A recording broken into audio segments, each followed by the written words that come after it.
Essa semana eu ministrei o curso de viabilidade financeira para empreendimentos imobiliários. E na parte do curso em que a gente conversa sobre as locações imobiliárias, um aluno fez uma dúvida de um empreendimento que ele já tinha investido e pediu para que a gente analisasse a viabilidade para ele. Esse empreendimento era um empreendimento de locação para o Airbnb. Então ele comprou um apartamento e colocou esse apartamento para locação, recebendo aquelas diárias lá do aplicativo.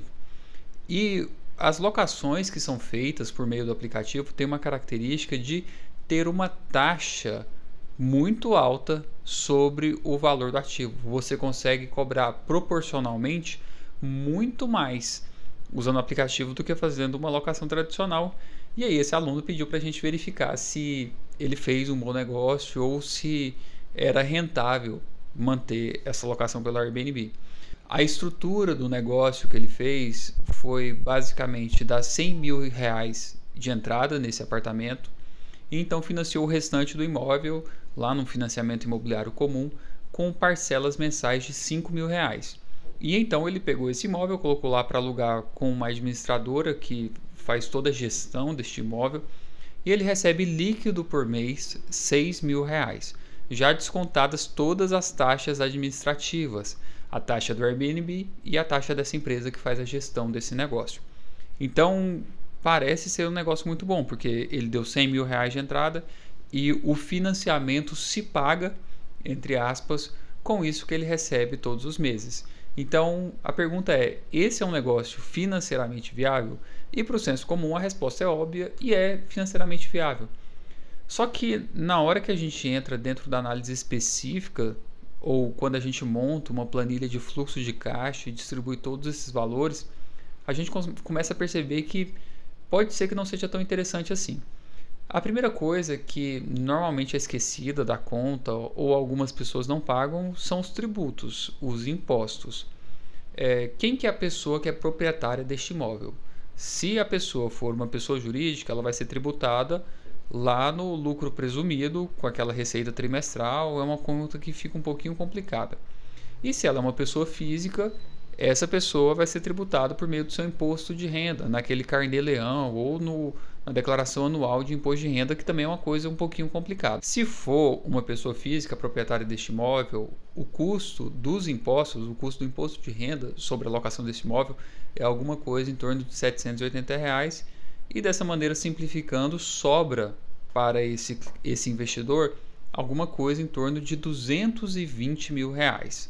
Existe um modelo matemático que faz a projeção de quanto vale os dividendos que você vai receber durante um período que chega a ser infinito. Porque pode ser que um dia você compre, sei lá, ações de uma empresa e essa empresa distribui dividendos periódicos e você não tem nenhum plano de vender essa ação num futuro breve. Ou então você pode fazer igual esse investidor, comprou um imóvel, vai deixar esse imóvel alugando pelo aplicativo, mas não tem uma perspectiva de venda desse ativo. Esse modelo matemático fala que dá para trazer pelo valor presente, dá para trazer para o valor presente os recebíveis projetados. E como é que a gente faz essa conta? Você pega o valor médio do que você vai ter de dividendo para o próximo período. Então a gente projeta sobrando R$ 220, mais ou menos, para os próximos períodos, e divide isso pelo seu custo de capital. E eu já posso te adiantar aqui que o seu custo de capital é a sua principal despesa em um fluxo de caixa como esse, que é um fluxo de caixa muito longo. Então tem que descobrir qual que é o seu custo de capital, se ele é 1%, 1,5%. É uma discussão muito longa e é sem dúvidas a parte mais importante de uma análise de viabilidade. Então se a gente usar um custo de capital de 1% ao mês, essa conta dá 220 dividido por 1%. Significa que a gente está projetando que esses dividendos irão valer no presente alguma coisa em torno de R$ 22.000. É isso que esse modelo fala. Então a análise financeira aqui seria você colocando R$ 100.000 à vista, que seria a entrada deste financiamento, e então você vai receber nesse fluxo de caixa R$ 22.000 a valor presente. Você concorda que, olhando por essa ótica, não é um negócio que é tão financeiramente viável, não é tão interessante quanto parecia para o senso comum? E existe ainda uma outra análise que as pessoas gostam de fazer, que é assim: Daniel, mas o imóvel não vai se valorizar ao longo do tempo, a gente pode simular isso também. E eu fiz uma simulação considerando uma projeção de crescimento anual de 3%, e essa projeção de crescimento vai acontecer de maneira composta. Então cresce 3% este ano e no ano seguinte vai crescer mais 3% em cima do que já tinha crescido.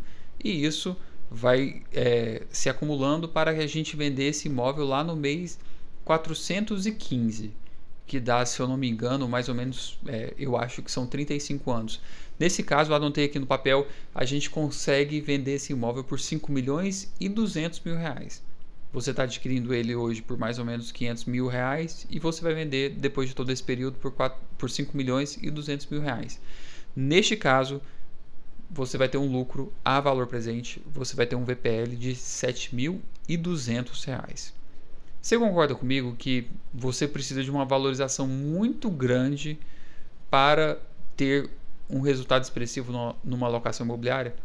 E em geral, as locações residenciais seguem esse mesmo padrão, né? Eu estou usando aqui com você um exemplo de uma locação que é feita por um aplicativo e a gente consegue cobrar proporcionalmente muito mais do que uma locação padrão que é feita de maneira mensal lá com uma imobiliária, no mercado imobiliário comum.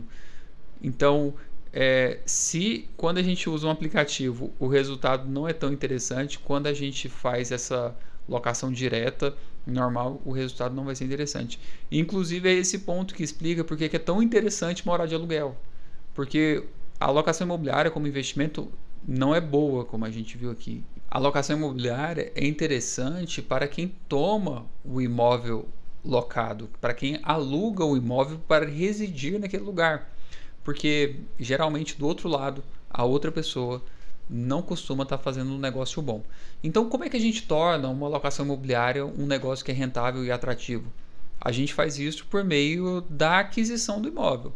Você tem que ter alguma vantagem no processo de aquisição do imóvel. Ele tem que ter vindo de um leilão, ou a pessoa que te vendeu precisou dar um grande desconto por causa do momento de negociação, ou então você produziu esse imóvel pelo preço de custo da construção. Você tem que arrumar essas vantagens nesse investimento inicial.